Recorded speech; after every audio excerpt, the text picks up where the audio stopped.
Welcome to the Personnel Committee for November 10, 2021 meeting. So the first is to call to order to the meeting. We have quorum. So second, we move to the approval of the minutes from the September 8, 2021 Personnel Committee meeting. Okay. I need a motion. Move to approve. Any question? Comment? Okay, all of the favors approving the minutes from the September 8th Personnel Committee meeting, say aye. Aye. Aye. Nays, the motion carried. So next in our agenda is a public appearance for non-agenda items. So we don't have anyone in the chamber. Do we have anyone online? No, ma'am. No, okay. So then we move to the agenda items. So the first item in our agenda is we are going to meet the City Diversity and Inclusion Employee Resource Group. And the group would like to share with us, with the Personnel Committee, their mission and what they have been doing and the future goals. So thank you very much here, team, for being here today with the Personnel Committee. So I don't know who is going to be leading this part of the meeting. Sarah, you want to do an intro? Yeah, so we actually have Mandy and Jess, but actually, Amy, it looks like you're in your office. Katie or Lisa, do you guys have Jeff and Mandy with you? I do not. Nope, not me. I wonder, I know that they planned on and they were actually going to be giving the presentation. I'm wondering if we can move agenda items 4B above 4A until I can get hold of them and just make sure they're not having problems getting into the Zoom. I know they were super excited to talk with you today. So would that be okay if we just move to 4B right now? Yes, it's fine. Okay. So do you mean the agenda to start with agenda 4B? Okay. Okay. All those in favor say aye. Aye. Okay. So thank you. So we are moving to item B, Employee Handbook Update. So Sarah. Okay. So I'm going to share my screen. Amy Mercer, if you wouldn't mind, could you give Mandy a call and see if they're having problems? Thank you so much. All right, so I'm going to share my screen. The Employee Resource Group, we have a focus group that actually went through the employee handbook and made some updates.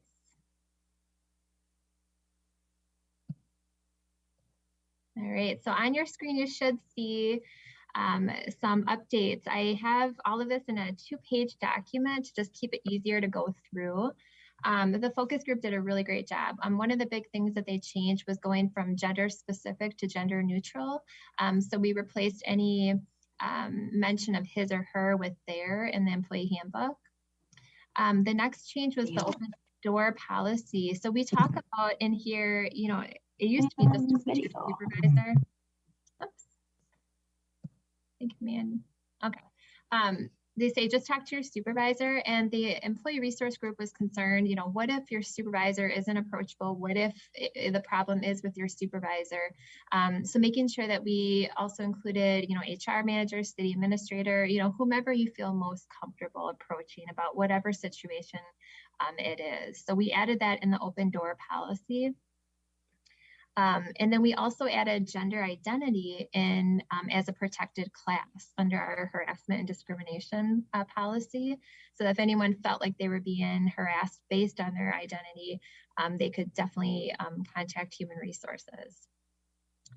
And then under respectful workplace, that's another area where we use the same language that was on the open door policy as far as who they should contact, to not just include the supervisor, but also they could contact the department head if the soup is not the department head, the HR manager, city administrator, whomever they feel most comfortable. Because again, we want people to feel comfortable coming forward with any complaints of bullying, harassment, whatever the case might be.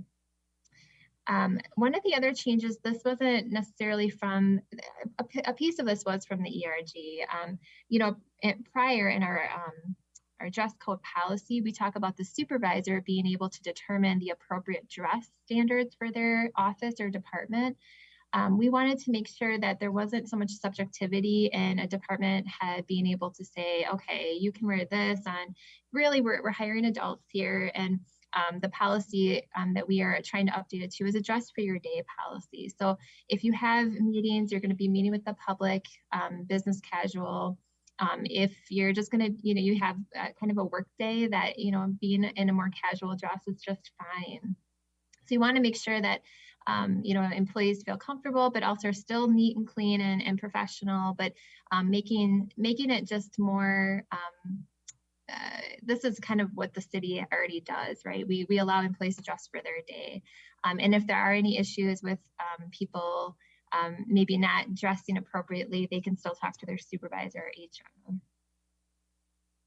And then lastly, under the severe weather plan, we used to have the police chief was the one in conjunction with the director of public works that made the call as to whether or not to close facilities. For example, if there's a big snowfall, the fire chief was given the emergency management responsibilities quite a few years ago. So we're just updating it to what the actual practice is, which is the fire chief and emergency management director and the director of public works makes that call on whether or not to close.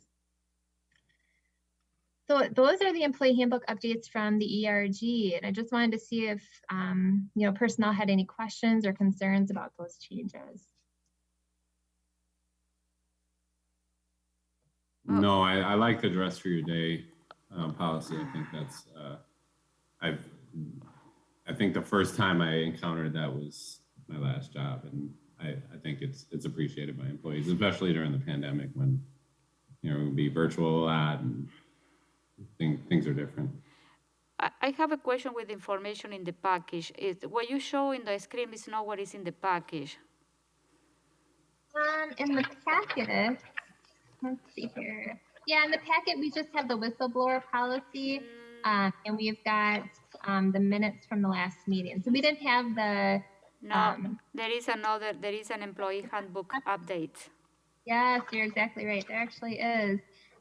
Yes, we had, so this is, what I've got in the packet is what the ERG submitted. So I wanted to show you all of the different pieces of the employee handbook that they had identified as maybe there could be an improvement or an addition or edit.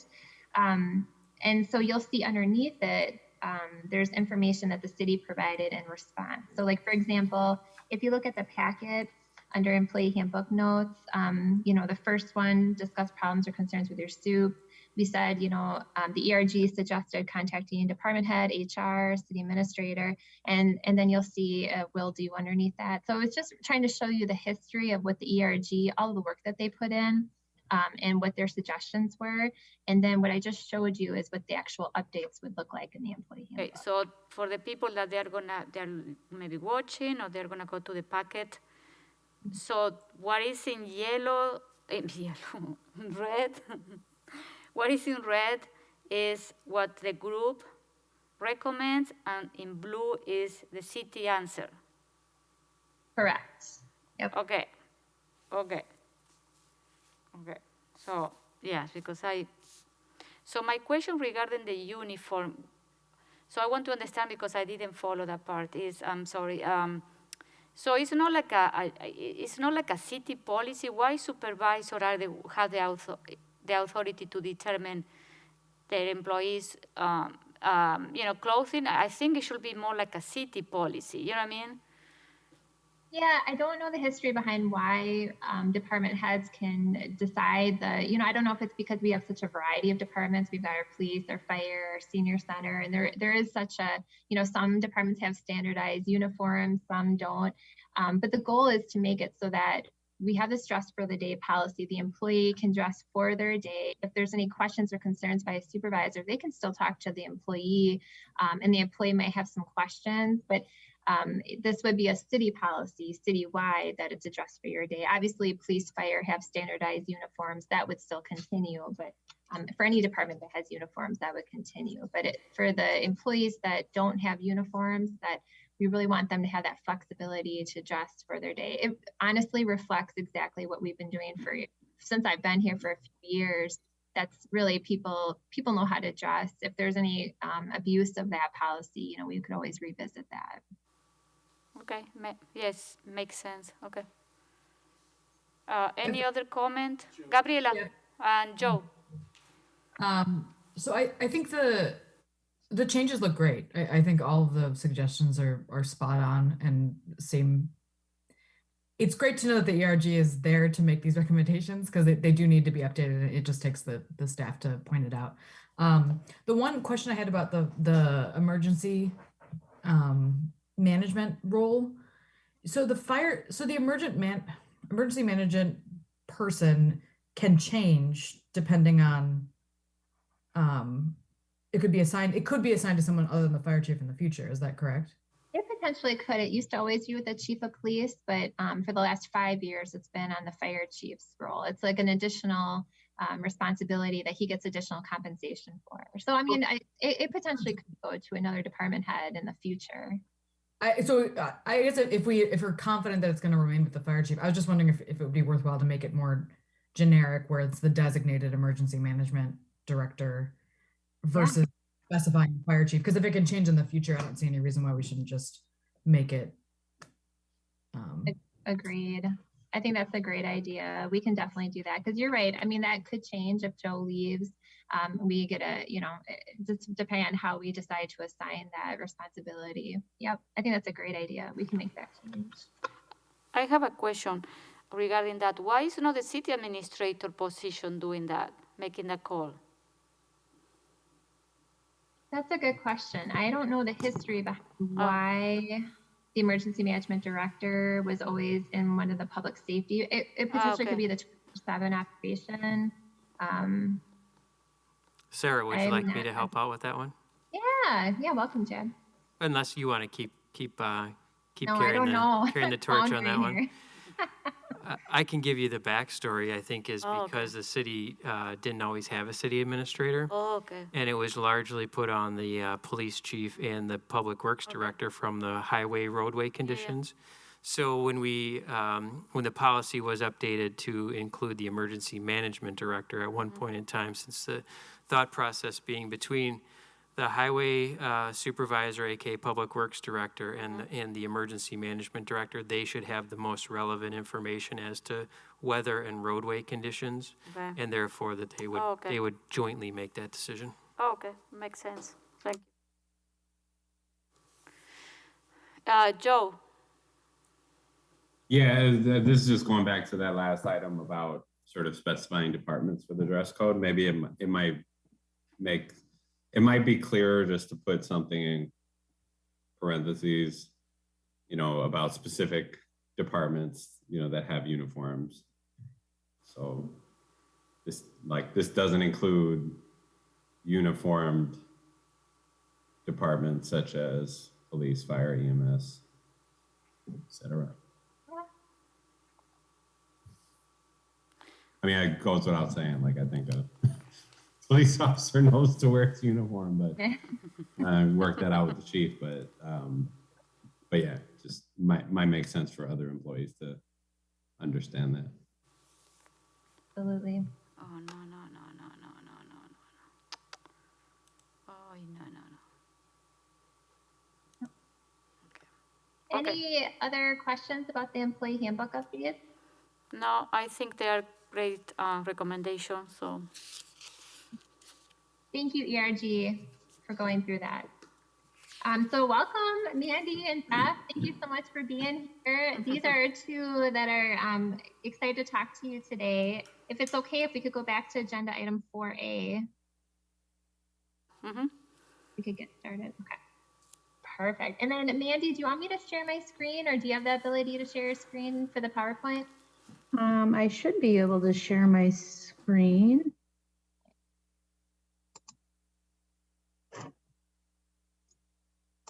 Can you introduce the members of the team? Absolutely. Mandy, I know you have a slide that's like one of your second slides here. Oh, yeah, okay. I'll turn it over to you. Oh, okay. So, are you all seeing my screen? Yes. Okay. Fantastic. So, we are the diversity and inclusion group. We started this, I don't know, year-ish and some change ago, a year and a half ago. And you see, this is who we are. You can see we have representation from many of the different departments. We had a couple people that were on in this group, but have since left the city to work elsewhere. So we have Katie Bugaki in courts, Philip in planning, Claudia in engineering, Juan in police, Susie and I from the senior center, Lisa in planning, Amy in assessing, Sarah of course is on, Jesus is in fire, and I'm Jeff, and I'm a detective. so this is who's on in this group.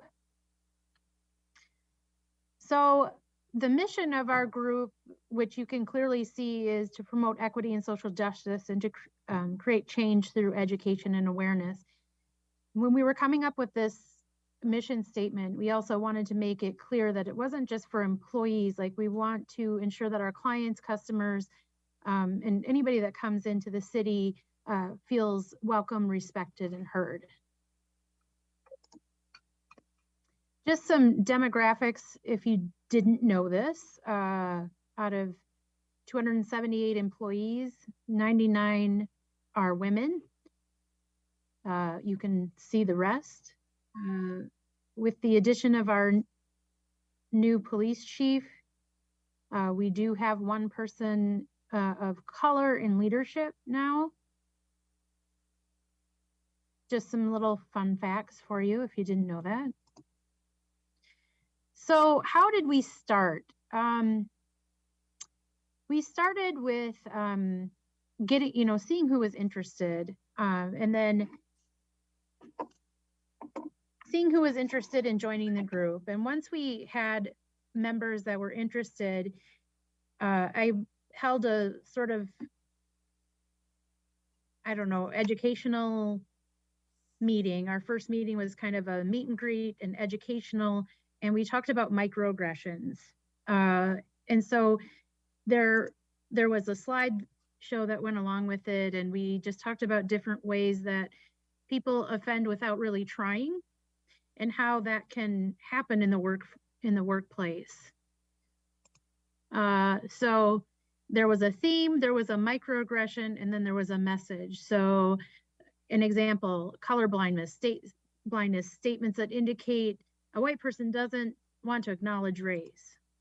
So the message that sends to a person of color, or a person in a marginalized group, is, when I look at you, I don't see color, I don't see race. America's a melting pot.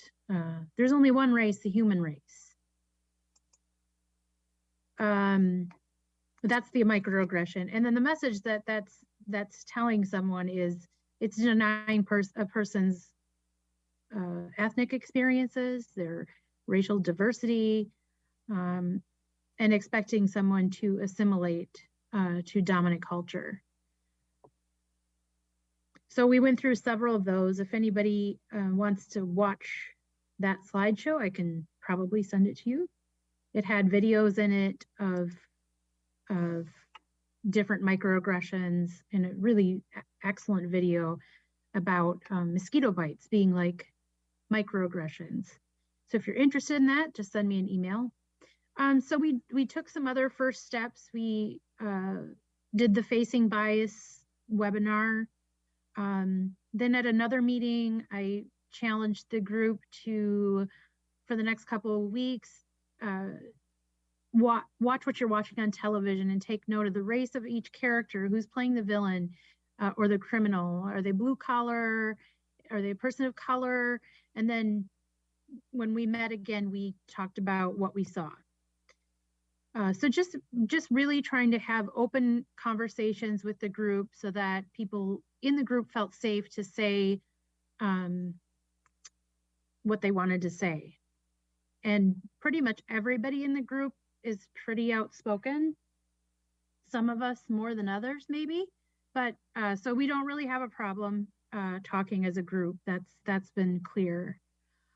We then challenged ourselves, or I think maybe it was Amy Mercer, challenged us to look into the equity challenge with United Way.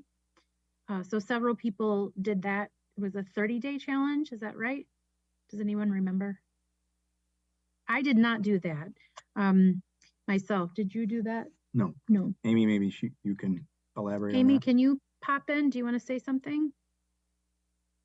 I've been through a lot. I keep thinking that was a weekly challenge. I think it was actually a 30-week challenge.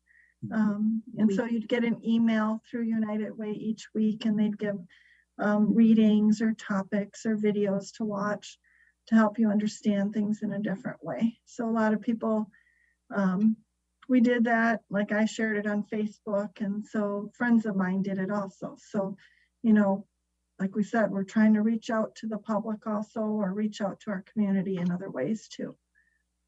Yeah, so Amy and other members that aren't on this call right now took part in that challenge.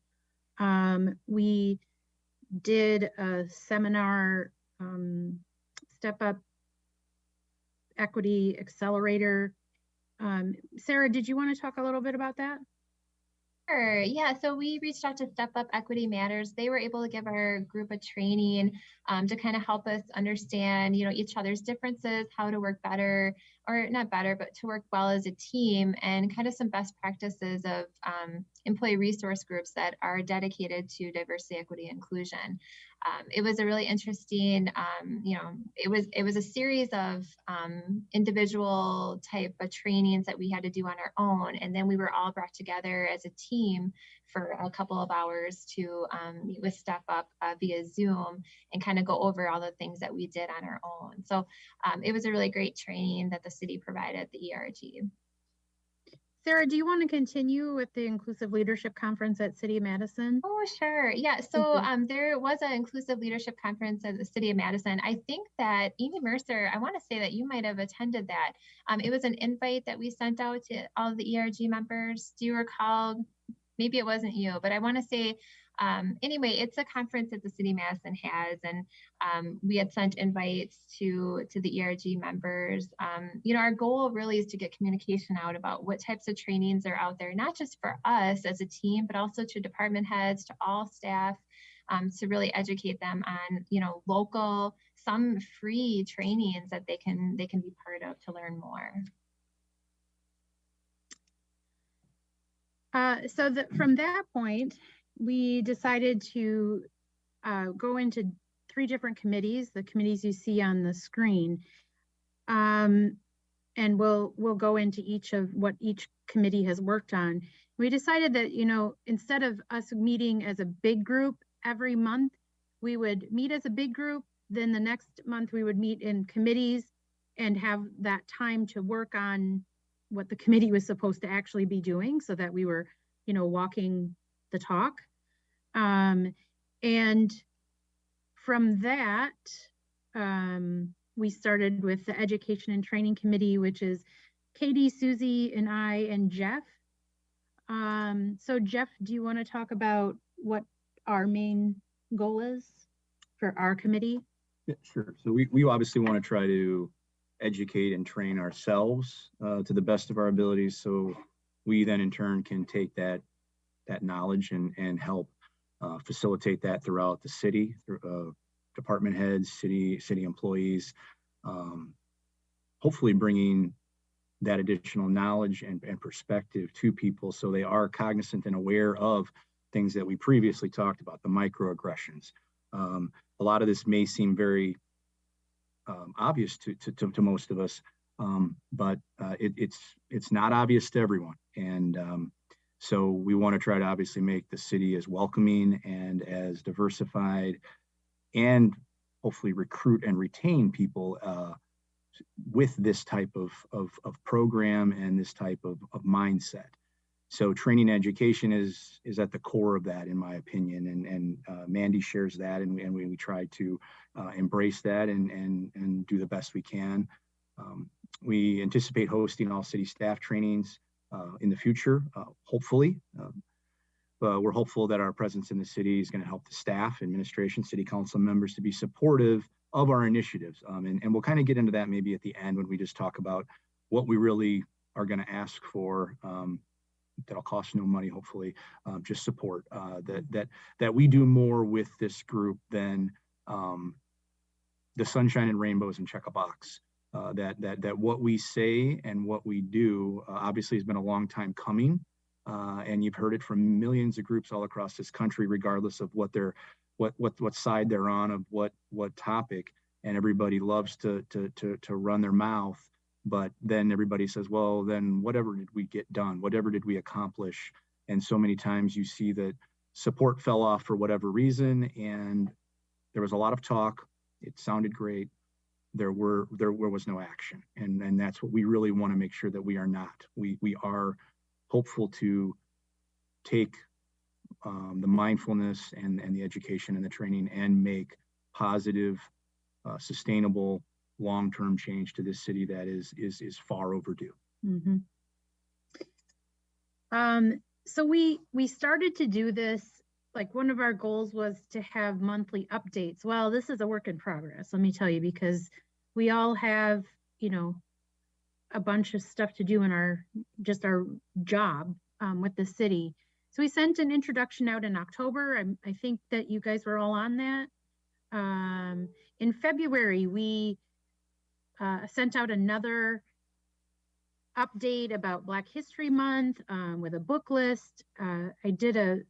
I do a presentation down at the Senior Center for Black History Month. So just worked with FACT to turn that presentation into a video that we could air on FACT TV and share with the rest of the staff. And then in March, another member of the committee, Katie, sent out the anti-Asian racism and violence that Joe, you were part of condemning with that resolution. So like I said, this is a work in progress, hoping to be more consistent with getting this update out so that the rest of the city staff knows that we exist. So working on that. So one of the first steps that we took was our committee met, and Jeff was like, hey, this class is starting really soon. And I'm like, okay, well, I'll organize and get it all together. I had kind of forgotten. Jeff and I had both taken this Black History for a New Day class with Dr. G and other university professors that teach the class. So, oops. Well, this is a little out of order. But the class is through Nehemiah, Justified Anger. Yeah. Yeah. So, you want me to take over? Yeah, go ahead. So long story short, I had taken the class the year previous to, was it last year we took that? Yep. And then and I had taken Mandy it had taken it several years prior. 2017. I was in the first or second cohort of the class. And I was blown away with the information that I learned. And so I thought, what better way to try to really get a really solid history and foundation. I think Dr. G does a phenomenal job in organizing this, putting this together, and giving you some of the best minds that work on this. And his philosophy is, we can't make any progress moving forward with anybody at any time with anything if we don't understand how we got here. And I think that's a great way to look at it. And I think that's why he has so much success with this. So we have to learn how we got here as a country, and then we have to figure out how we're all going to work together to make a change. We can't put this on anyone, especially not the people, quite frankly, that have been oppressed to this point, and say, okay, if it's a problem, then you fix it and just tell us what you need. There has to be a partnership. So Mandy did a phenomenal job in being able to organize this and get this so that we were all able to attend. We had to do it via Zoom. And since I had taken the class before, I went through a training so that I could facilitate our group. And, just the professors from the university, Christy Clark-Pujera is brilliant, and she's an amazing speaker. And Gabriella, maybe you want to say something about being part of taking this course with us. I would love to. Yeah, I was very honored that you allowed me to join you. I I'm happy that I learned about it before you started, so I thought the class was a pretty extraordinary experience, and I got to know a lot of the people in the class pretty well. You know, it's a very intimate experience to be talking about such really tough topics and challenging topics and things that really make you examine your life and your past. And it was powerful. And I'm very honored to, you know, be a part of this city staff that that has this group that's doing such good work, and that also was willing to embark on something that was emotional and intimate and absolutely essential. So anyone that has a chance to take the Black History Review Day class, take advantage of it, because it's pretty extraordinary. So thank you for letting me join you. So we got, you know, we have training funds for each employee. And so we were able to pay for, the city of Fitchburg was able to pay for our training to take this class. Chad, who formerly was the chief, was in the class. Chad, did you want to say anything about your experience with the class?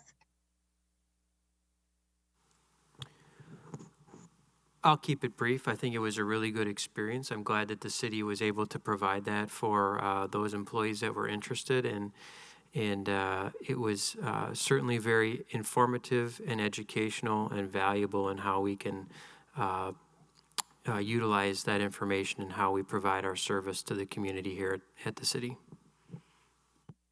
And ultimately, this class is we've all found this class to be so valuable that I think Jeff and I are of the like mind that we're hoping that eventually this class would be a mandatory class that department heads would be required to take. It is quite a commitment, 9 weeks, 2.5 hours.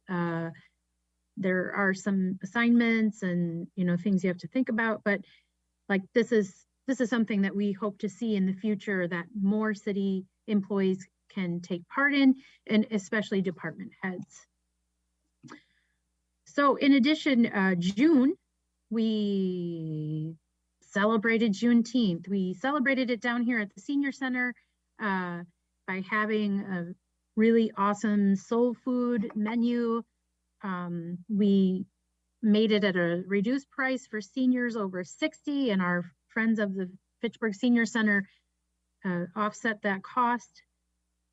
It was very successful. The food was amazing.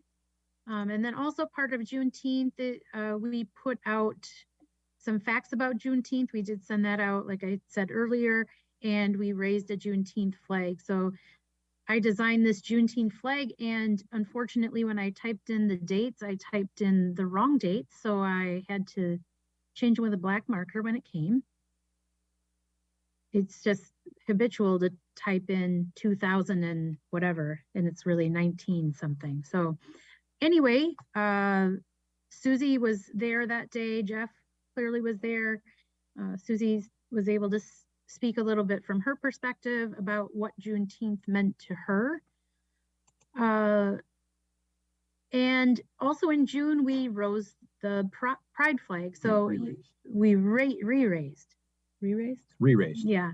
So you can see members of the ERG are there. Claudia, Yesenia, I can't see who everybody is, but Jeff, were you there that day? Yes.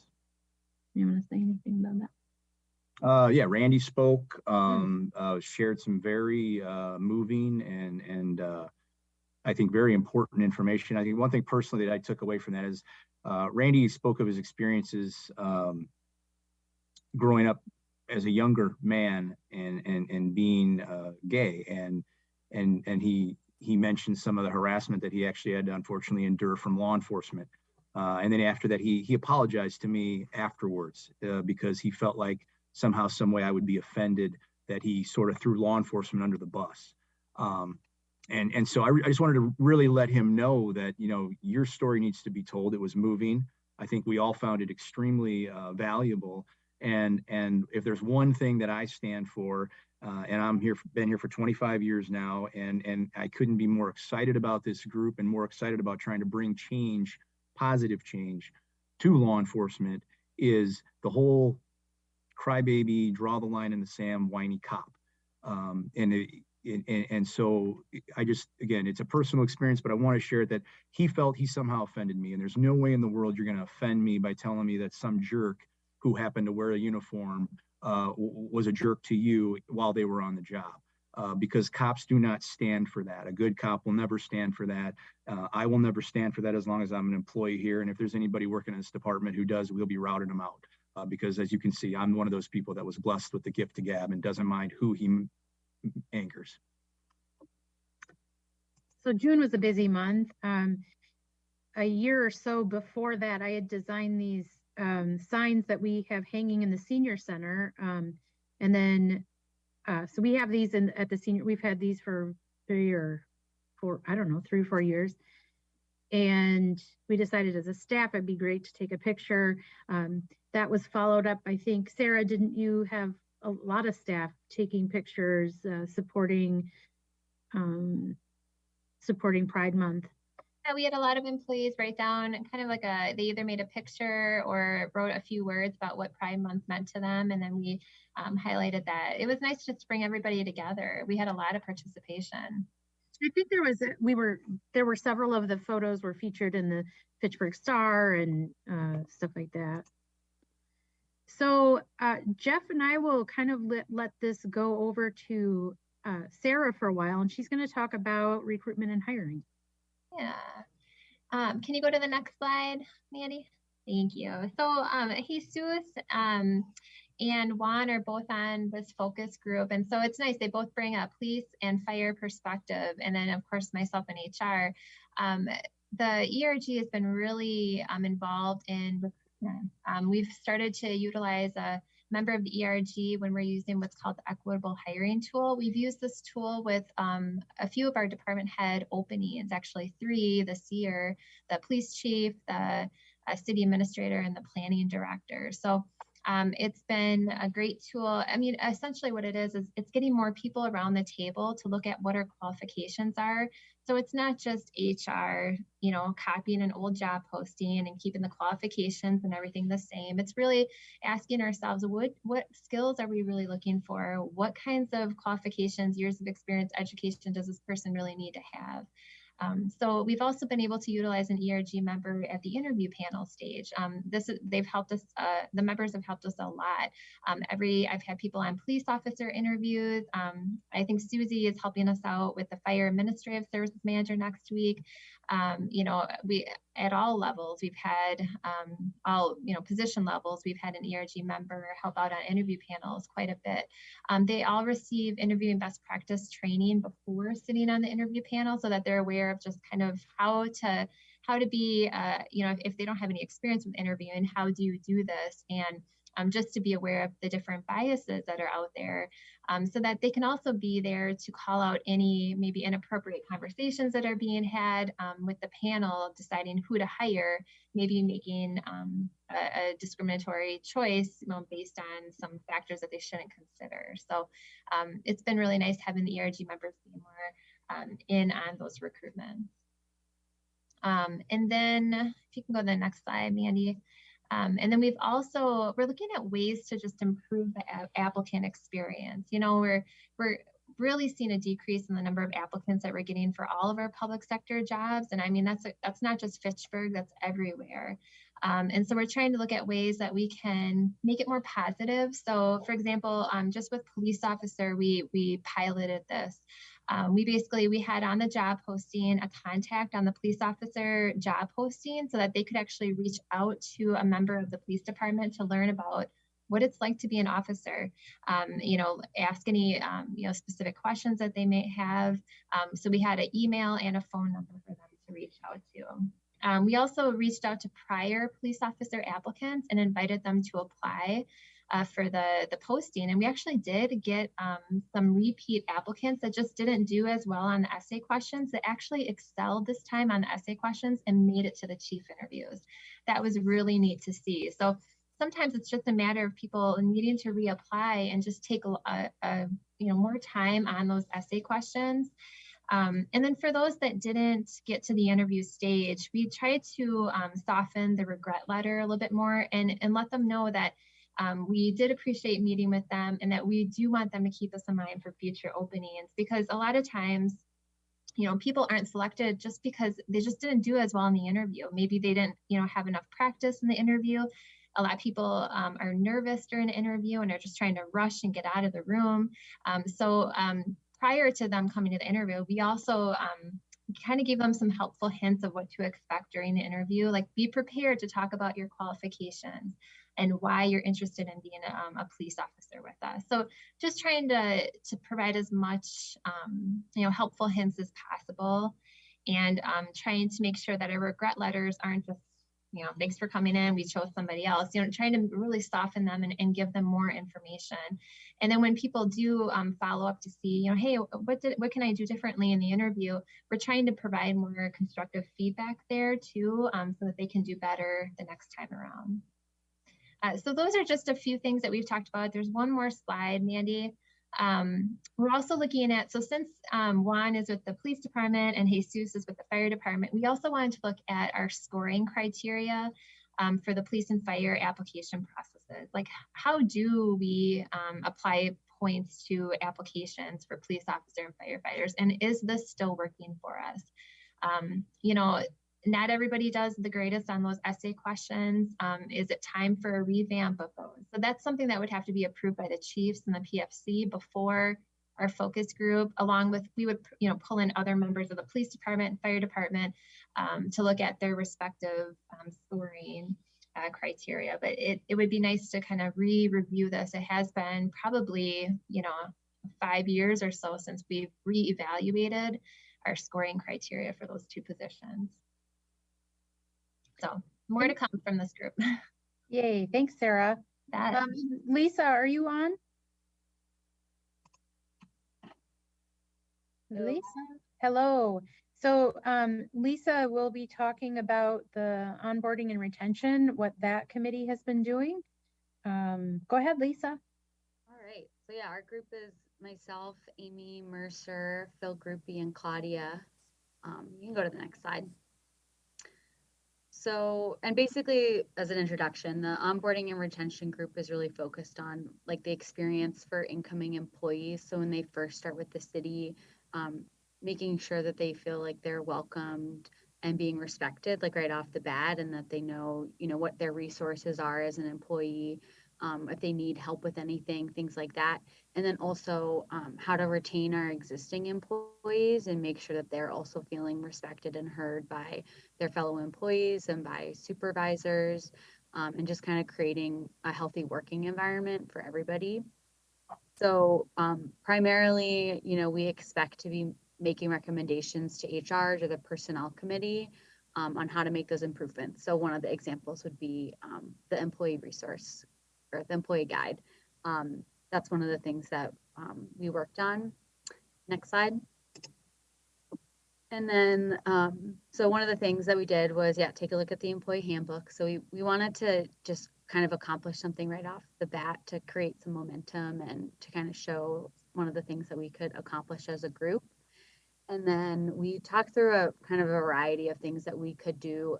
And the one that kind of rose to the top was the idea of doing a climate survey to better understand the issues related to diversity, equity, inclusion at the city.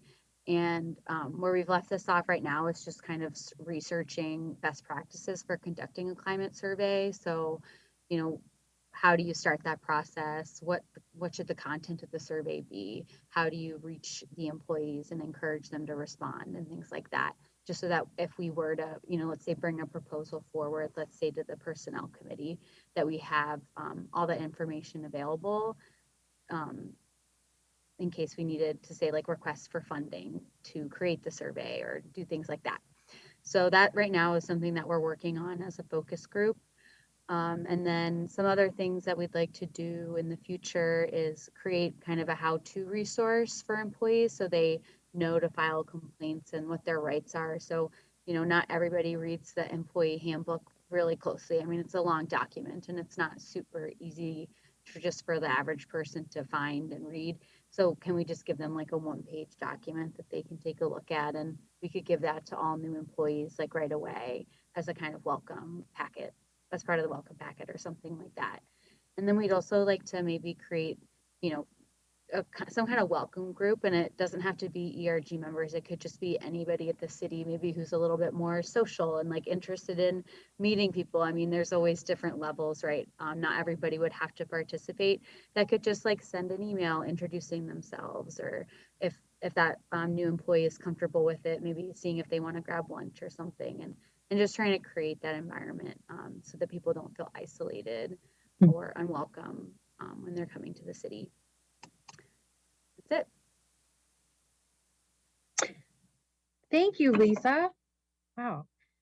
So, Jeff and I were talking yesterday, like how do we end this presentation? And we thought it'd be a good idea to just maybe, you know, ask you, do you have any questions? And then give you some final thoughts that we have about how you, the personnel committee, might be able to support our group. And I think one of the big things, just bouncing off of what Lisa said about the climate survey, when we do that and when we get that out and get the results, I think that's when the personnel committee can really see what's happening in the city, how people are feeling, and then, you know, there'll be time for you then to maybe, there'll be action steps for you guys to take. One thing that this group is continually like crossing the line of like, okay, we're equity and inclusion, but what about people that are unhappy? It's no secret that we have kind of been having a revolving door with a lot of departments. And so we're running a fine line of like, wait, what is our role? We're constantly reassessing in our meetings, like, actually that's more of just an unhappy employee situation, but we want to be able to help and support that too. So the climate survey is definitely gonna help us with that. And Jeff, what did you want to say? What are your final thoughts? Well, I completely agree with you. And that's where I would just say kind of what I was alluding to earlier, that once we get the climate survey, hopefully that will be more of a total of thoughts as to what we're kind of straddling sometimes in these meetings, where we say, okay, well, if we know about an employee who's kind of being used and abused in a way, not being compensated fairly, maybe because this female is taking on all these extra roles and not being compensated equally to her male counterparts, people are definitely taking advantage of that individual, and that's not right. That's the old way. That's the old school. As a man who has 2 daughters, I certainly do not agree with anybody downplaying the role of a woman in anything, and certainly treating her less than or paying her less than her equal male counterparts. So we have a long way to go. I hope the climate survey is the time with the results that we can work together to get your support, come up with the best ways then to address those issues, address those workplace problems. I mean, we all know that people can complain about anything. And so, yes, we have to sift through the just doesn't matter who you are and what you do, you'll always be an unhappy type person, and try to really address things that can be sustainable and lead to retaining the good that we have and bringing in additional and recruiting and retaining additional diverse, competent staff that we obviously want to retain as well. So Yeah. that's really, you can't say it any differently. Do you guys have any questions of us as to what we've done? Oh, go right ahead. One thing that we did talk about yesterday is in terms of support from the personnel committee is, we'd like to have these widespread trainings for all city staff on equity and inclusion issues.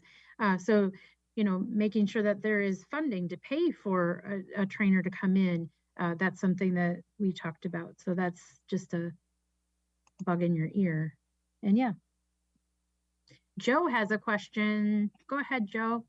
I first, I'm gonna ask who asked the question first. Okay, so sorry. So are you done with the presentation? We are done. Okay. Yeah. Thank you very much. So I before I go to ask the rest of the members in the committee to ask for question, I want to say I want to say thank you for doing this. I think this is a great idea.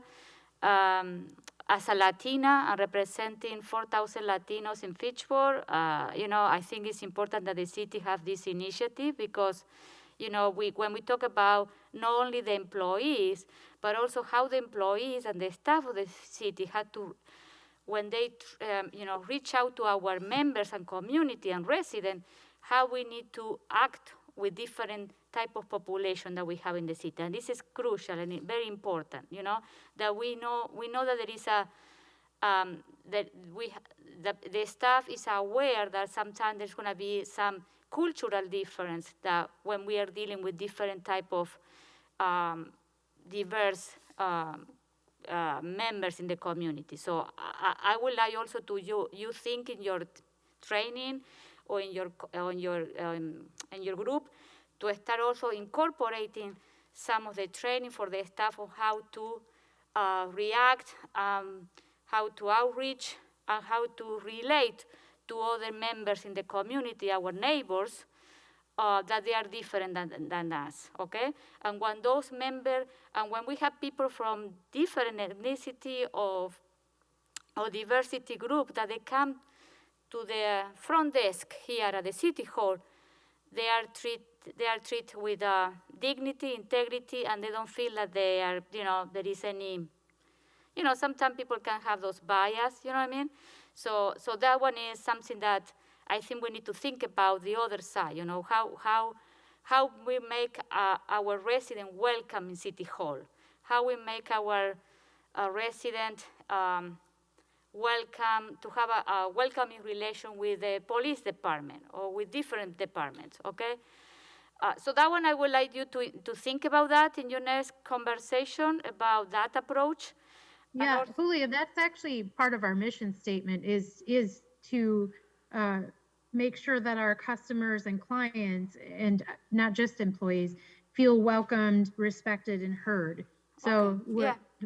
That's part of our mission. Yeah, no, and also in that slide that you mentioned, you talk about client and customers, and it sounds, I would like to see another word like a neighbors, resident, because clients and customers sound like we are a corporate company, and then we are like a government and local municipality, so our customers or clients are our neighbors or residents.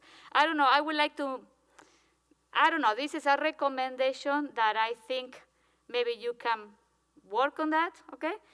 And the other thing is,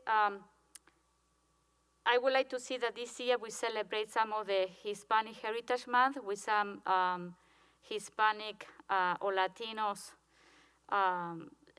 that, like you did with the Black, Black History Month, Juneteenth? Yeah, so if we can see something about the Latino community, because remember we have 4,000 Latinos living in Fitchburg. So I will, as a Latina, I will feel very, honored that you do that. Okay, so that's it. I am not gonna. Okay, so thank you very much. I really like what you're doing, and and I wanna support if you need training. And I will say that you can count with my support. I really, I am very passionate about this issue. I am trying to do it in my own company too. So, and I am very proud that the city of Fitchburg, as a municipality, you are doing this. Because there are too many other big corporations that they are not doing this, and we as a municipality, we are doing this. So, it's great. So, Thank you very much. Okay, so Joe. So I might be a little long-winded. Just get ready because I'm also passionate about this topic. But I'll try to keep it well organized. First off, appreciate what you all are doing.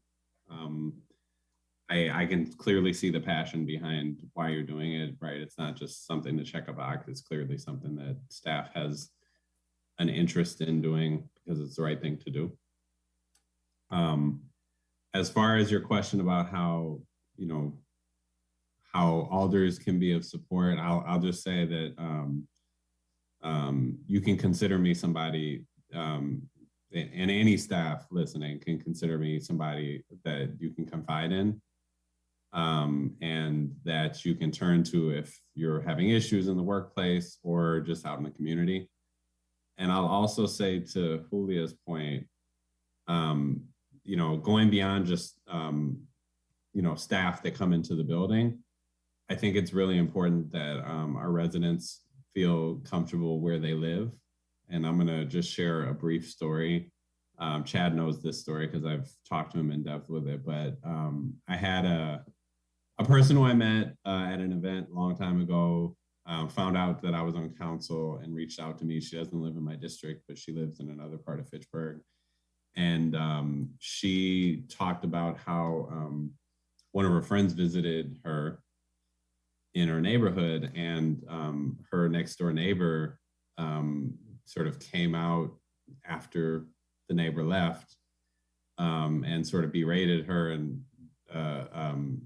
for bringing her friend over. Her friend was Black, and she's South Asian, and her husband is South Asian. And she brought this issue to me, and I brought the issue back to the chief.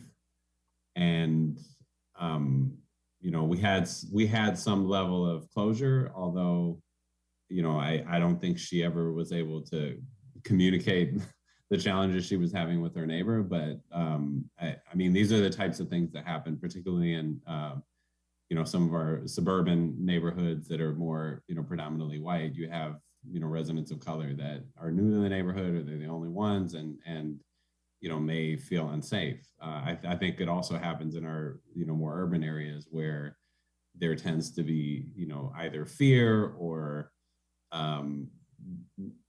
sort of misconceptions about people, and it ends up leading to either just a knee-jerk response to want to call the police, and bias creeping in. I'm not very articulate with the way that I'm saying it, but I think you can understand where I'm coming from here. I think it's really important that as you all think about how to work with our residents, to think about the fact that residents also carry biases as well, and to think about how to have those conversations with residents, even though, right, you are here to serve them, you're paid to serve them, they also come with their own baggage, and it's really important to be able to have those critical, tough conversations. And obviously this situation is police, but I think it can apply anywhere. It's really important that all of our residents feel they're safe, and that they are welcomed and feel like they're a part of this. And then the third thing I want to talk about, and this is going to be a difficult thing, but I think it's important. I work for UW Extension, and we have dove deep into the work of diversity, equity, and inclusion, especially since I started about 1.5 years ago, because it was centering around when George Floyd got killed, when Breonna Taylor got killed, when Ahmaud Arbery got killed. And really one of the starting places that we had was acknowledging our institution role in racism, structural racism, not individual racism, the systems that we set up to oppress people, and having to deal with that. When I think about the city of Fitchburg, and I love living here, don't get me wrong, I love this, I love my home, I love my neighborhood, I love the people around me, many of the ways that our city is set up and continues to be set up is guided by structural racism. There's a highway that cuts through the middle of my district, and there's roads that are like damn near impossible to weave in and out of if you don't know the area. There are, policies that have been made about the way that our neighborhoods are built that have excluded people. There's code words that we use frequently, such as high density, that have racial undertones behind them. And I think it's just as important that our council understand this history and acknowledge it, our staff understand this history and acknowledge it, and that the policies that we make and the things that we decide as this committee, but also as city as a whole, acknowledge that the city of Fitchburg, just like the city of Madison, just like many places throughout our country, have been built and in many ways informed by structural racism, and we have to acknowledge that, and we have to own that, and we can't act like it's not there. Otherwise, we won't be able to move forward. So, again, I appreciate all the work that you all do, and I also know that we have to be as honest as possible about what's here within us in order for us to move forward in a way that is the change that we want to see, right? So again, thank you all for doing the work that you're doing, and I'm here for you as a resource and as an advocate. And if there's stuff I need to move forward on council, don't hesitate to reach out to me. Thanks, Joe. Thank you. Thank you, Joe. Amy, you have your hands raised. So do you want to share something? Yeah, I just want to respond to some of the things, Julia, you said, and Joe, that you've talked about. A lot of things that you've brought up are things that our committee has touched on, and we don't always know the answer to it, but we have discussed, like we had a huge discussion about calling people clients and customers and what's the right words. So you hit it right on the head, Julia. We struggled with it as a whole committee as to what is the correct terminology, or what's the better terminology to use.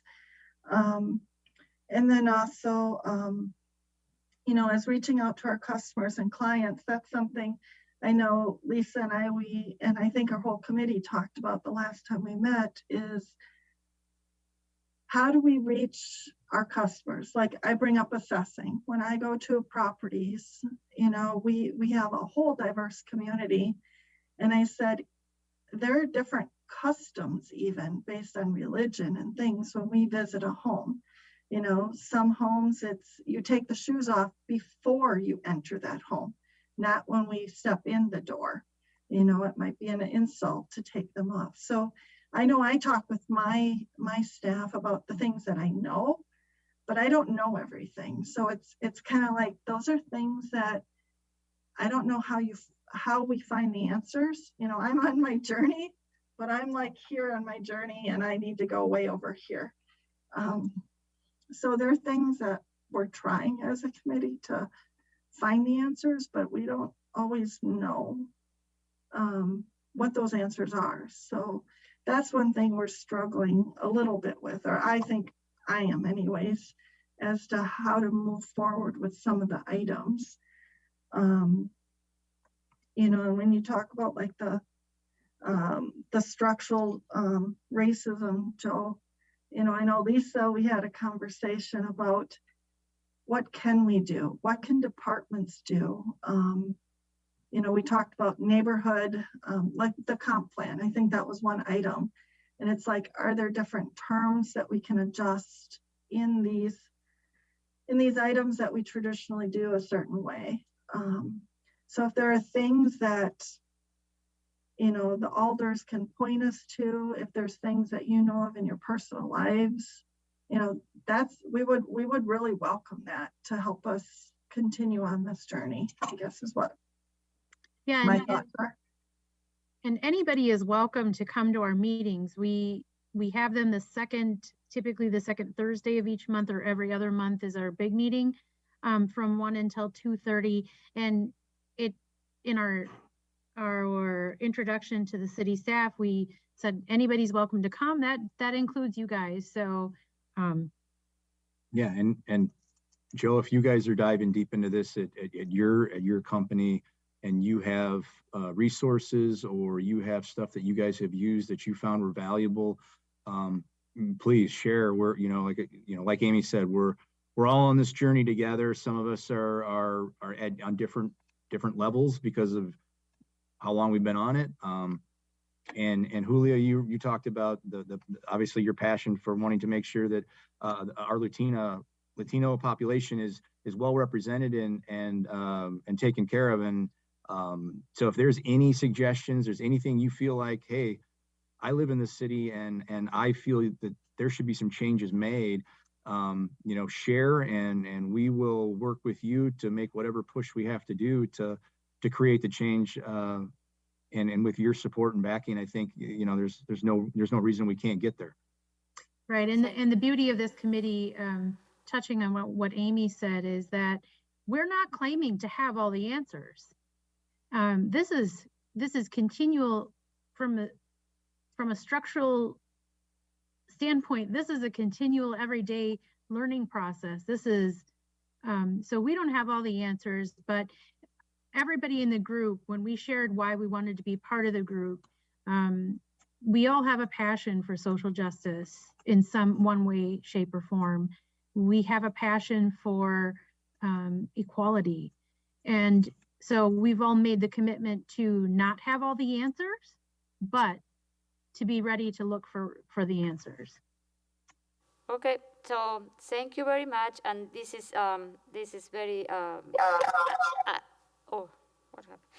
I understand. It's good, even though you don't have the answer for all the question, but you're trying. You're trying, and this is great. And the other thing I want to tell you is how each department, or how this inclusion and diversity, or how we can start looking with the equity lens everything that come to the city. Like in the planning department, when the new neighborhood comes, we need to also say, with an equity lens, we need to determine this is a community that's going to be connected. It's going to be having parks. How the parks they are going to be, I start thinking about asking all these questions. You know what I mean?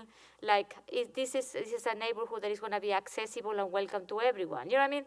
So I start thinking with that equity lens, and this is what sometimes I try to bring to the council. Sometimes, and is asking question about how we can, look the big picture. You know what I mean? Sometimes we are focused on, we are very comfortable in our, I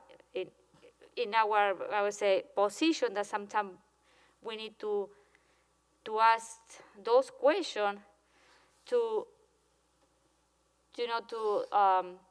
open the door to all of these, how can I say, sometimes the conversation is going to be uncomfortable. This is what I want to mention, but we need to go there to find those answers, you know what I mean? And don't be afraid to go to that, to go and discuss and be uncomfortable, because you're going to find the strength to thrive, and also to look things with the different lenses. And this is important here. So the other thing I want to mention, and this is going to be the last because we need to continue with the meeting, is in 2017-18, there was a conversation about creating like a diversity committee for the city, but we never. There was no a plan or a procedure, a process. And maybe I was thinking, when I am hearing you about how you're working in this internal committee, maybe one of your goals could be how we can implement like a steering committee on diversity for the city. Like the city of Sun Prairie has one, and the city of Sun Prairie has almost the same population that we have, and they have been working with this steering committee on diversity for a couple of years. So maybe something that you can discuss and say, maybe, it could be like a recommendation to the council to create in the future a diversity committee for the whole city, with residents and staff, but because you're going to be better prepared because you already have been discussing and having the training, maybe you can set up the foundation for this committee. I don't know. This is something crazy that I am,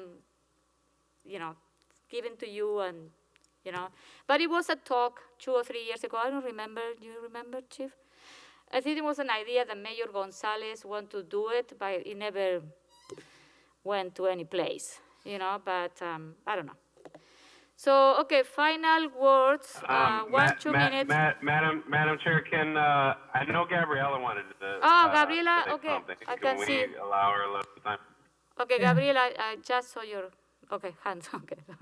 Joe, do you want to speak at all, or while you have a second, or? Yeah, no, I'll just say the last thing I want to say is I'm always passing along emails about opportunities to the city staff. I hope that's not too annoying, but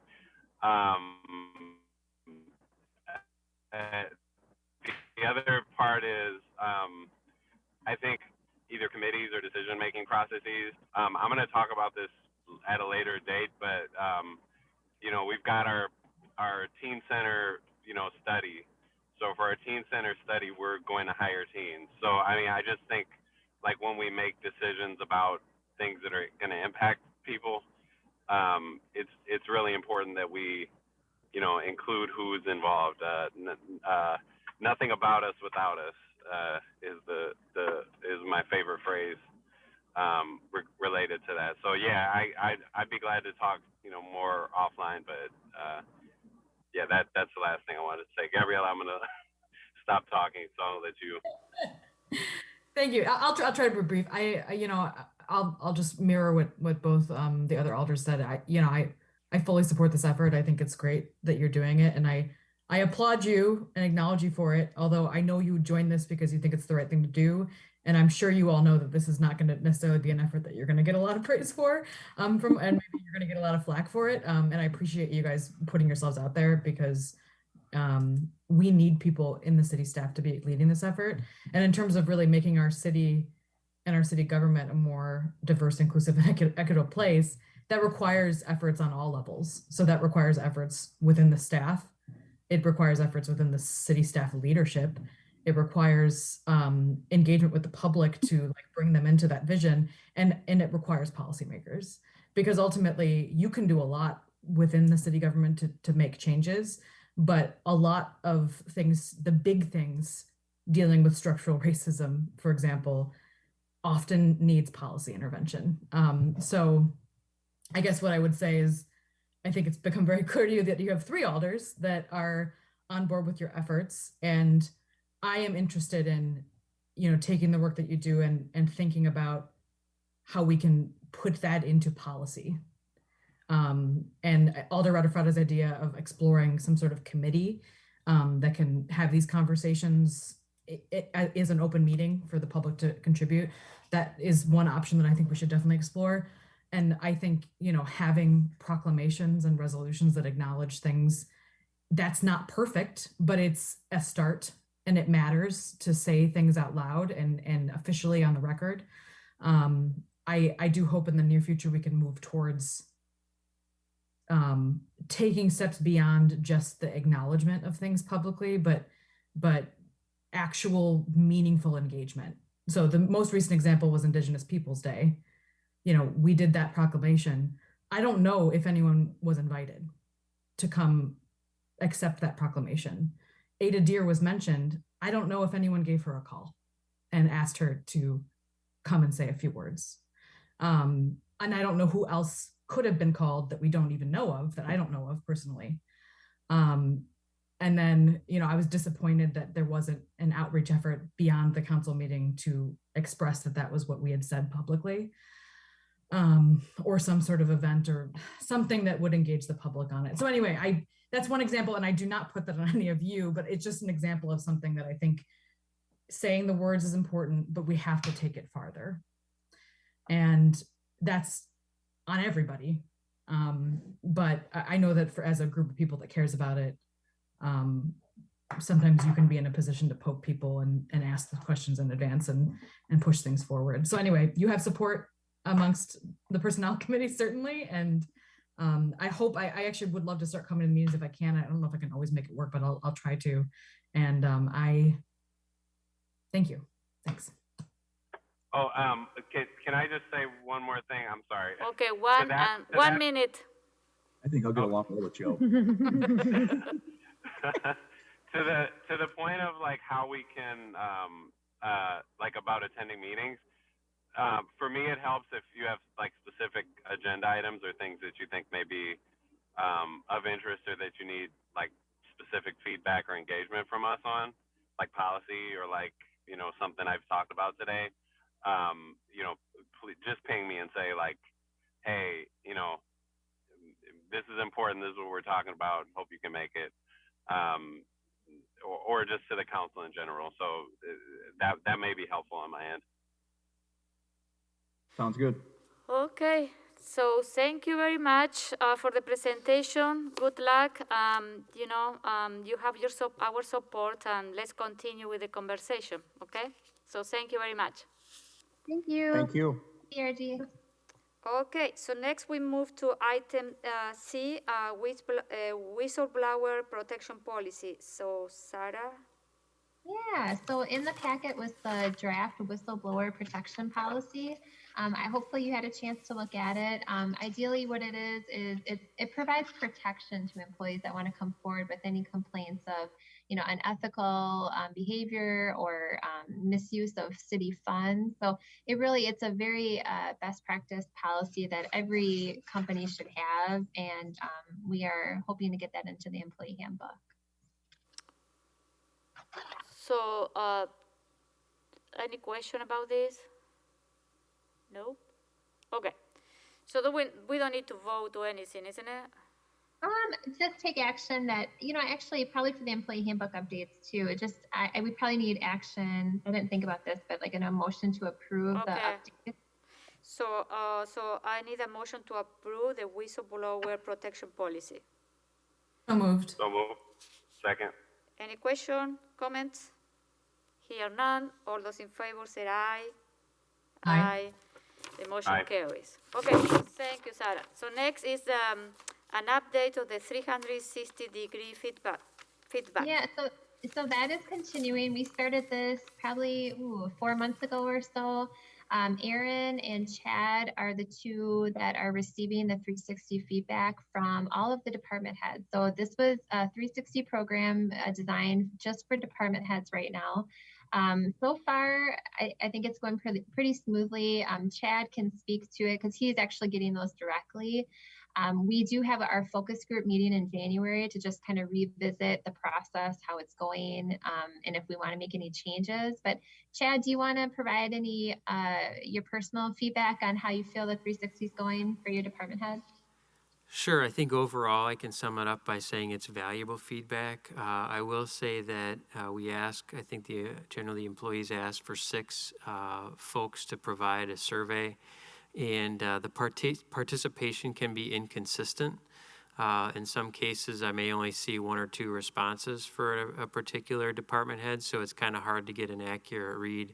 And I guess you could probably make that statement even by if all 6 people respond, you know, how true of a reflection it is. But I do see that it is helpful information. It is a piece of information that I do consider as I look to complete personnel evaluations. So I think it's valuable enough to continue to do and see where we might be able to further enhance it. So I have a question about, you know. Okay, Sarah. Oh, sorry. Are you? Just want to add one quick thing, Julia. We added a self-evaluation component in there, and I think that's been more helpful than anything. It's where the employee themselves has to go in and give themselves, you know, talk about, you know, what they like about their job, what is engaging, what isn't, what do they need from their supervisor in terms of support. So that I think has been super helpful, and even for those filling it out, it's like the first time that sometimes they're providing feedback to their supervisor about what they need from their supervisor. So that self-evaluation is an evaluation that can be rolled out to all staff. I know some managers are giving it to their employees who are not in department head level positions. So I just wanted to put that out there. Okay, so I have a couple of questions. So you mentioned that, you can see the lower participation or response. So you don't, do you think that these people, they feel like if they have some concern, they're gonna write some feedback that, and there's gonna be some retaliation or some, you know what I mean? I'd really hate to speculate as to why people don't complete the survey. I mean, it could be workload, it could be the link didn't work, it could be, I don't want to say anything bad about anybody. I don't know. I really can't speculate as to why there could be low participation rates in some. Okay. So on the other thing, when you mentioned, Sarah, about that people are, they really enjoy doing that. What is self-participation survey? Or what is? Yeah, the self-evaluation. Self-evaluation. So it's the ability to share with their soup, what they like about what they're doing. Yep. So something that we did in my work, we started doing in my group like 3-4 years ago, was like a supervisor have weekly check-in with the people that they supervise, like for maybe 15 minutes. And then every week, it's kind of like a mandatory, so you have that check-in meeting with the people that you supervise every week, 10 minutes, 15 minutes, and say, hey, how is your workload? How you're doing? Are you okay? How can I help you? You know what I mean? And I feel people feel that you are really engaged and you care about their well-being. And if they, in the case that they have a busy week, say how other coworker can help you, or how can I help you? But I think it's important that maybe some of the head department or the supervisor, they have that weekly feedback with the people they supervise to, so there is no surprises when it's time to, the quarterly check-in or the annual check-in, because you already have been working with your employees in a basis, weekly or monthly, and if something that you need to correct or something that's not working, you are being preventive instead of reactionary at the end of the year when you do the annual evaluation. I don't know. It's something that we established a couple of years ago, and it's working great in our team, so I don't know. No, agreed. We really stress continuous feedback with all of our managers. I think the majority of our managers are meeting really regularly. Like myself, I meet with my employee at least once a week. We have a scheduled check-in, especially as more of us are teleworking, and you don't necessarily see the person as often as you used to. Okay. I can't speak to that it's on a weekly basis, but I'm pretty... I have heard from a lot of managers that do regularly have team meetings where they check in, talk about projects, things that are going on. And we always stress to give that continuous feedback before, so there's no surprises at the annual evaluation. Okay, right. Okay. Yep. Any question for Sarah? No? Joe? No? Okay. No. Okay, so thank you, Sarah and Chad. So the next in our agenda is the hearing conservation program update.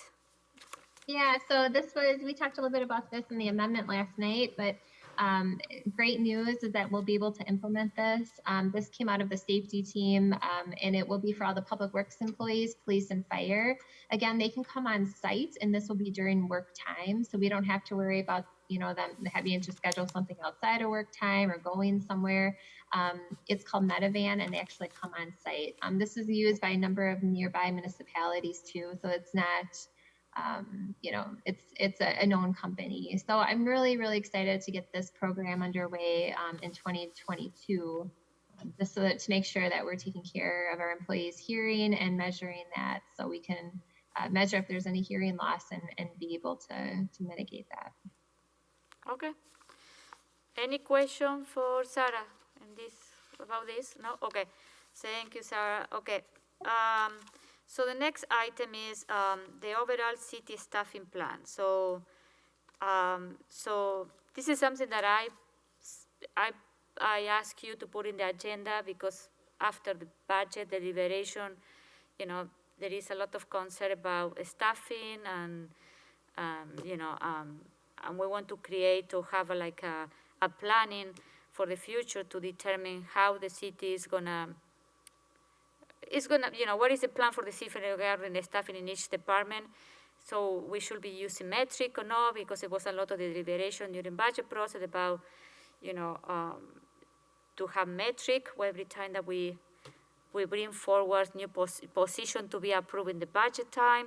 And also the other thing that I was surprised is that that we don't have a process and procedure when we create new positions.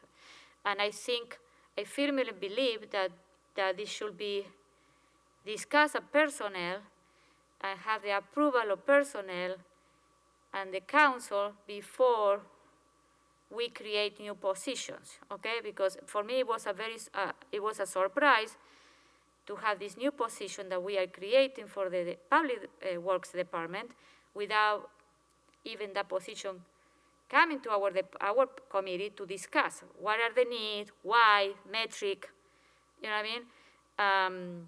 So this is other thing that we need to, I think that I would like the personnel committee with, the HR department and the city administrator to start working together and determine, how we can establish process and procedure when we create a new position, and then about the staffing plan for the future,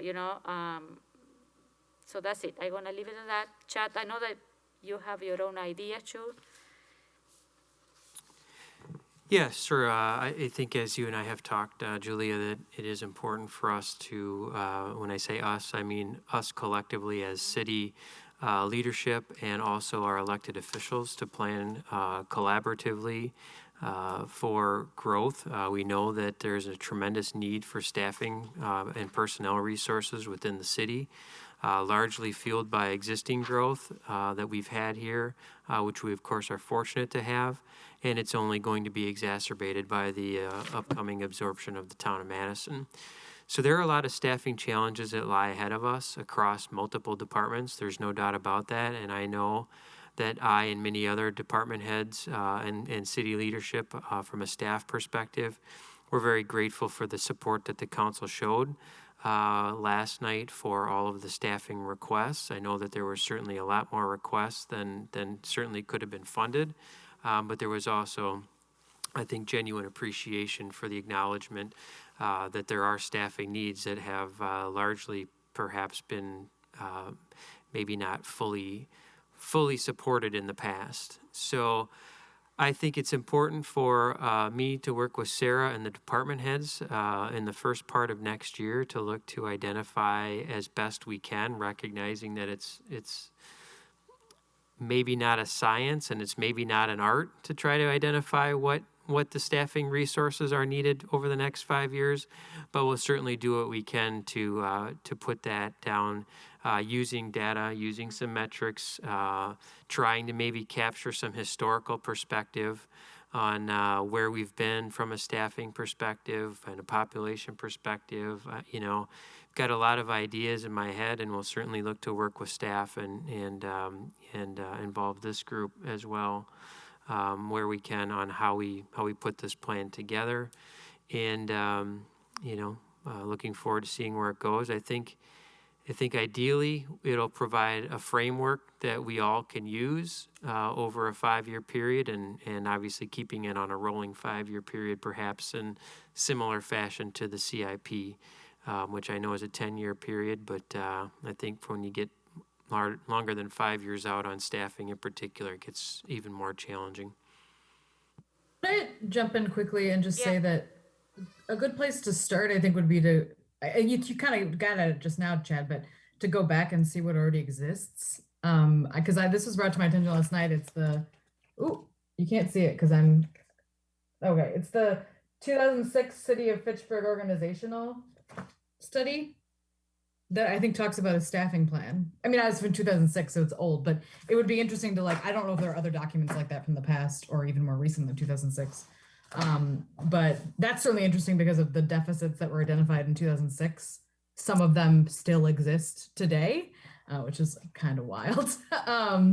But if we can go back and take a look at what's been done in the past and what exists already, and either use that as a background or maybe even build off of it for the future, I think that would be a good place to start. But yeah, I agree. I'm in total agreement that this is something that would be very functional and useful. And as a policymaker, it's very helpful to have rationale behind things, and it helps us make decisions. I mean, like just in general, like more data, more information, in my opinion, helps us make good decisions. Obviously, there's going to be disagreements, personal disagreements, or philosophical disagreements. But if we have the data, it makes it a lot easier to have a leg to stand on when you're making a choice. Thing I want to mention is, we have this staffing need from the town of Madison that you have seen. So, so that one is a starting point, and the idea is maybe to, if we are gonna we are gonna work on this, and you're gonna work on this, maybe to have it will be nice to have a draft or something before budget time next year, because, I don't want to come to another budget and then have the department fighting each other or we competing for staffing. You know what I mean? So I think it's gonna be a smoother budget night especially for elders to have a vision of, okay, so in 2023 budget, maybe this is the position that are coming because this is what the staffing plans say because of this. I think the data is here. The data is here. We have 10 years of data, you know what I mean, that we can go to determine the growth of the city, the demographic, economic development, you name it. And the difficult part is going to see putting together that data in a place, and collect, who's going to do it. But I think it's something that we need to do as a city because I don't want to spend another budget like last night, you know what I mean? And it's going to, and that one is going to be critical also for real determine, even it's going to help us to also with a smart growth or intelligent growth for the city, because if we know that we have all this project of development that they want to come to the city, big project, but then our staffing plan they say, time off, you know what I mean? Can this potential of prospect growth can be absorbed with the staffing that we have right now in place, according to our staffing plan?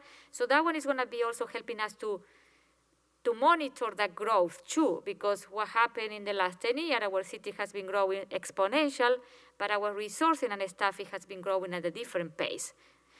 And now the gap is becoming every year bigger and bigger and bigger, and this is why we have the head of the department or other people working 600 hours more per year. This is insane, So this is what I think is, if we think about this big picture about how this not only the staffing plan is going to help also to some of the other mentioned last night, like the smart growth, you know what I mean? So, so the idea is that maybe, Chad, if, I know that you are going to be working on this, to have like a time frame and say, what are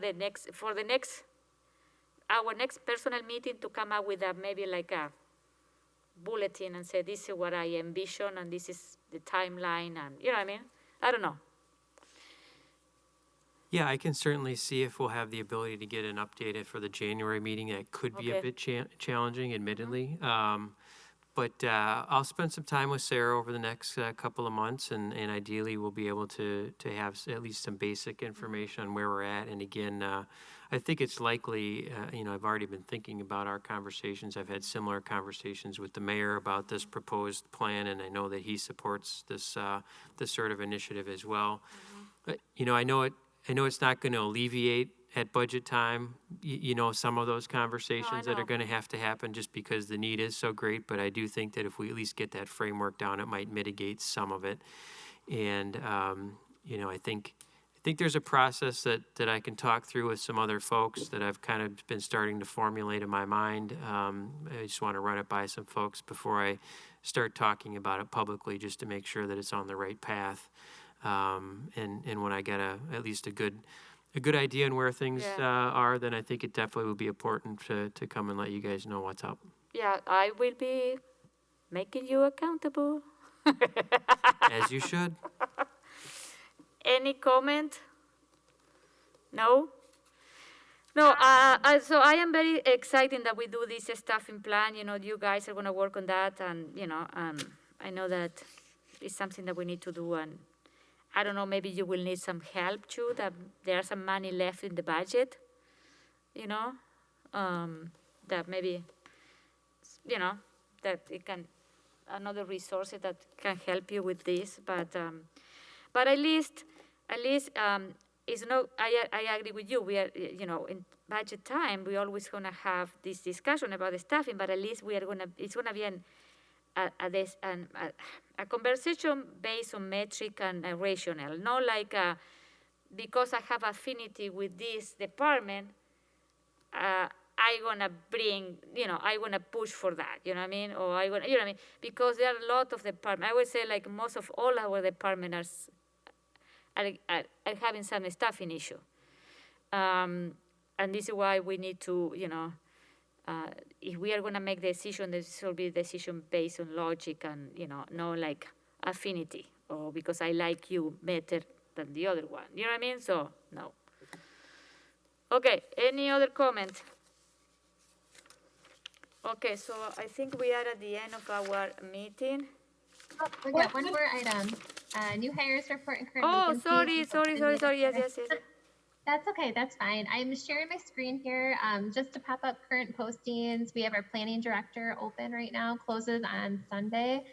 We have a handful of people who have applied, all very qualified, but I'm really hoping that we have a little bit of a larger candidate pool. So I'm gonna wait until, you know, later on, hopefully this weekend, to take a look and see if we may need to extend the posting. We have an assessment technician opening right now. This is a really great opportunity. Someone does not need to have assessing experience or education, so we will train. It's a perfect entry-level position for someone who is just has a little bit of administrative, any type of administrative experience that might be looking to get into a specialty assessing field.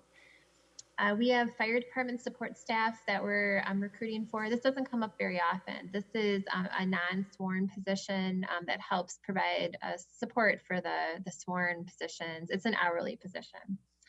And then we have a residential property appraiser. We have continuous recruitment. I'll tell you, assessing positions are impossible to fill, very hard to find qualified people who are interested in coming here. And that's across the board. That's everywhere. This is not just unique to Fitchburg. And neighborhood navigator, we have continuous recruitment for tax collection, continuous recruitment, and then lastly, youth basketball attendance, continuous recruitment.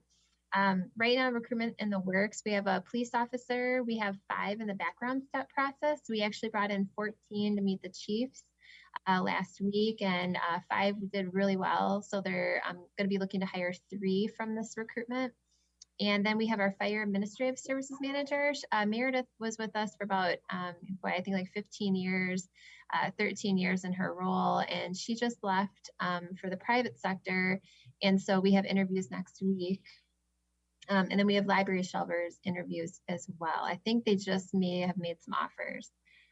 We had some recent resignations. Meredith should be on here as well, but she was our fire admin services manager.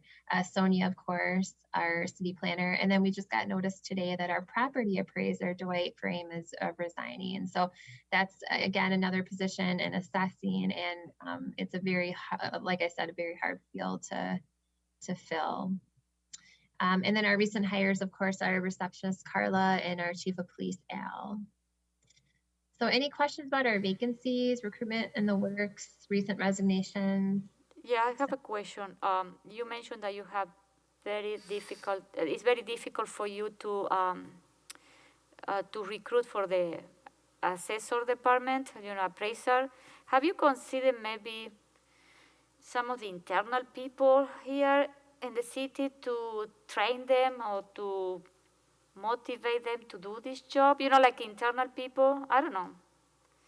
Well, and that's the goal with the assessment technician is we're potentially maybe going to underfill the property appraiser as an assessment technician and train and kind of grow our own, so to speak.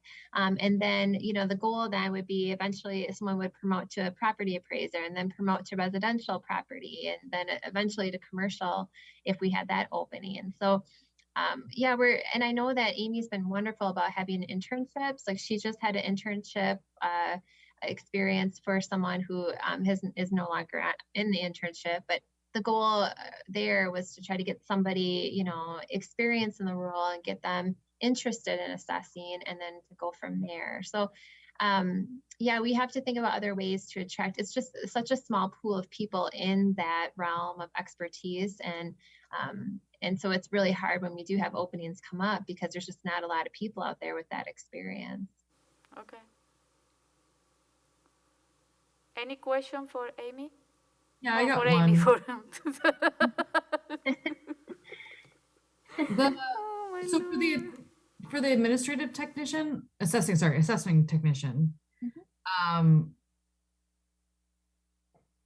I guess I did look through the job description just out of curiosity recently, and I just pulled it up again, and it says under certifications, certification as an assessment technician. Oh, within 6 months. Yeah, and the good news is we pay for the test. They can retake the test. It's a 1-hour test. It's 50 questions, and we train really well. So I mean, this person, if going into the assessment technician role, I mean, after 3 months, they'll be able to pass something like that. Amy has a really strong training program for them. So like I said, they can retake it too, and they can take it as soon as they like. It's just a matter of studying for it. So I think it's like some basic math questions, just some measuring type questions too. So it's an array of kind of the type of work that they do as an assessment technician. But the city would totally get them prepared to take that and get that certification. I just wonder if there's any sort of out of the box places we could advertise, because like a truly entry level position that leads to a career that's always in need of new people and that has opportunities for advancement is a pretty incredible opportunity. And I know that there are a lot of people out there looking for a career path. Yeah. There has to be lots of people that would be interested. They just don't know it's a thing. I don't know. There has to be maybe some sort of out of the box place that we could share it. Agreed. I know we've, Amy Mercer's been wonderful putting it out on LinkedIn, Equity Rocks Facebook group. There's a Dane County Jobs Facebook group that Amy Tracy put it out on. I shared it on La Soup yesterday, the Latino Support Network of Dane County. We're trying to figure out other ways we can kind of get the word out. It's out on Indeed. It's on all of the paid sites that we typically put it out, the Dane County Job Center. So yeah, if you think of any other places that would be a great spot to put it. Is there a way to flag it as entry level? Like if someone searches entry level in like a job search, will that pop up? Like it probably wouldn't. I mean, we could always update the job title as assessment, entry level, kind of highlighting that wouldn't be a bad idea. It would be a good thing, like to put in the initial description. Like this is a truly entry position that's meant to be a career track. Exactly. That should be like the top thing because there have to be great people that are looking for a shift. That would be. And also, Sarah, the word assessment technician, it sounds like, what is assessment? You know what I mean? What does it mean? You know what I mean? Could it be entry level assessment technician? Like update even the title? I don't know. I just feel like there has to be some way to attract a new group of people.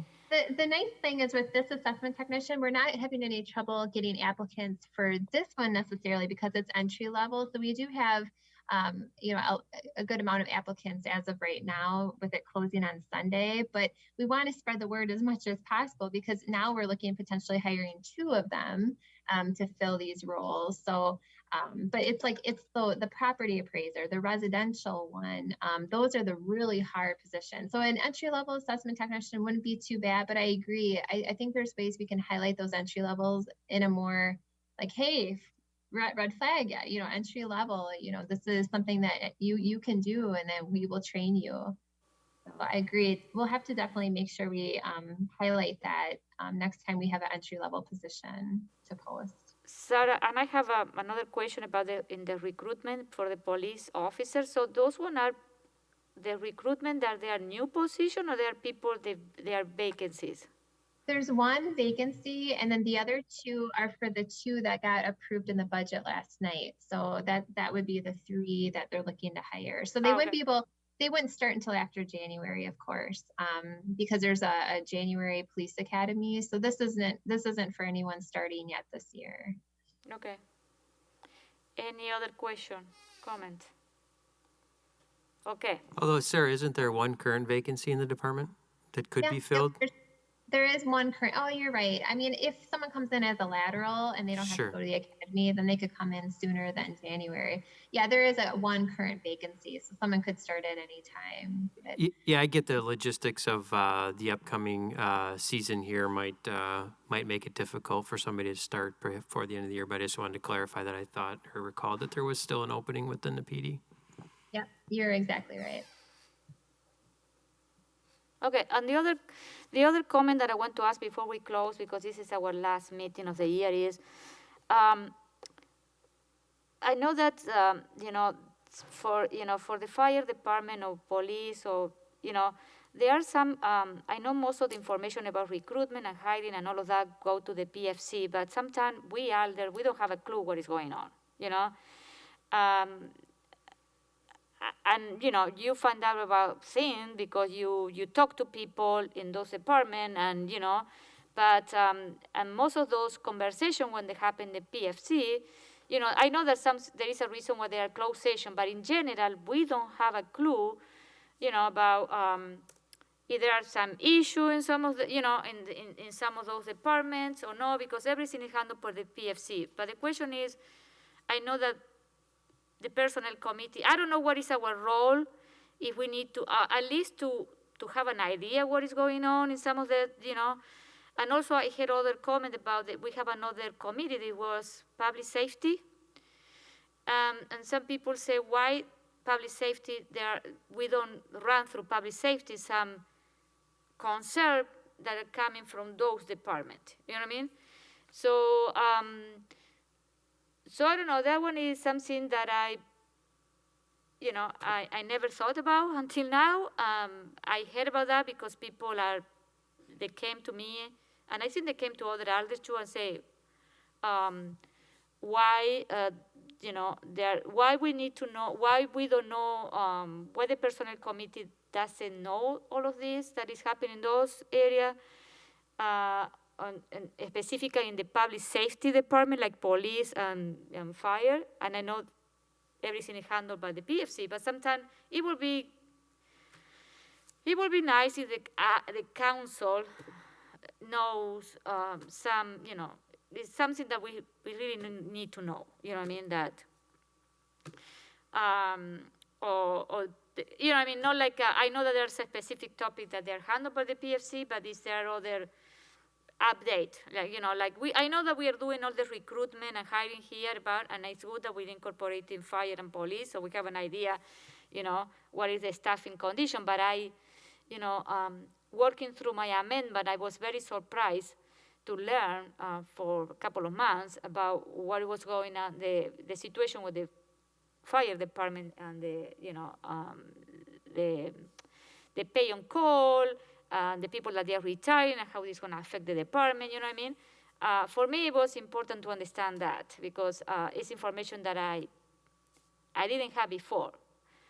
But I don't know, it's something that I know that there are some,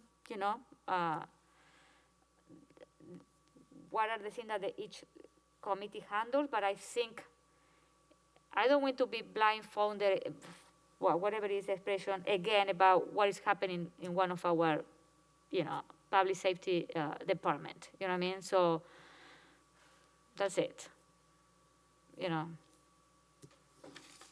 I don't know, you can ask. I wonder if that's something that Chad, I mean, I don't know about how much information we would bring to personnel if it's also talked about at the Police and Fire Commission, or if we have that ability to bring more.